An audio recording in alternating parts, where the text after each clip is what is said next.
KPY Bala ஒரு சர்வதேச கைக்கூலி, இவரால் தமிழ்நாட்டுக்கு பேராபத்து வரப்போகுது அப்படின்னு சமீபத்தில் பத்திரிகையாளர் உமாபதி அதிர்ச்சி அளிக்கும் வகையில் தகவலை வெளியிட்டார். அதற்கு பதில் சொல்லும் விதமாக கேபிஒய் பாலா அவர்களுமே வீடியோ ஒன்றை வெளியிட்டாரு. நான் சர்வதேச கைக்கூலி கிடையாது, நானே ஒரு தினக்கூலி, ஒரே ஒரு படம் தான் நடித்தேன், இதற்கு இவ்வளவு பிரச்சனைகள் கொண்டு வருவீங்களா அப்படின்னு பதிலையுமே கொடுத்திருக்காரு. இந்த நிலையில பத்திரிகையாளர் உமாபதியுமே பாலாவை பற்றி பல திடுக்கிடும் தகவல்களை ஆதாரத்துடன் சொல்லிட்டு இருக்காரா. அந்த வகையில பாலா உண்மையாகவே தன் மீது எந்த தவறுமே இல்லை என்றால் ஒரு பத்திரிகையாளர் சந்திப்பை ஏற்படுத்தலாமே, எதற்கு முகத்தை மூடிக்கொண்டு ஓடி ஒளிகிறார் அப்படின்ற கேள்வி எழுந்திருக்கா. மேலும் அவர் கூறியதாவது, இன்று சோசியல் மீடியா அப்படின்றது மிகவும் ஆபத்தான ஒன்று. சமீபத்துல நேபாளத்துல பாலாவை போன்ற சாதாரண மனிதன் தான் அந்த நாட்டுடைய கலவரத்திற்கே காரணமா இருந்திருக்காரு. சோசியல் மீடியா நினைத்தால் ஒரு நாட்டையே அழிக்கும் பவர் அதனிடம் இருக்கு. நவீன காலத்துல ஆயுதத்தை விட கொடுமையானது இந்த சோசியல் மீடியா.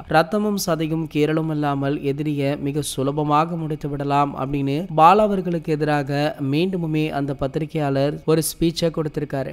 இந்த நிலையில பாத்தீங்கன்னா தற்போது பாலாவிற்கு ரசிகர்களை தாண்டி பல பிரபலங்களுமே ஆதரவை தெரிவிச்சிட்டு இருக்காங்க. அந்த வகையில தற்போது நடிகர் ராஜேஸ்வருடைய மனைவியான ஷாலினி சமீபத்துல விழா ஒன்றுல கலந்திருக்காங்க. அப்போது பாத்தீங்கன்னா பாலா அவர்கள் பற்றி கேட்ட கேள்விக்கு அவங்க பாசிட்டிவான விமர்சனங்களையே கொடுத்திருக்காங்க. மேலும் பாத்தீங்கன்னா இது போல பாலாவிற்கு தொடர்ந்து நிறைய ஆதரவுகளுமே குவிஞ்சிட்டு இருக்கு. இது போன்ற செய்திகளை பற்றி நீங்க உடனே தெரிஞ்சுக்க நம்ம சேனலை மறக்காம சப்ஸ்கிரைப் பண்ணிக்கோங்க.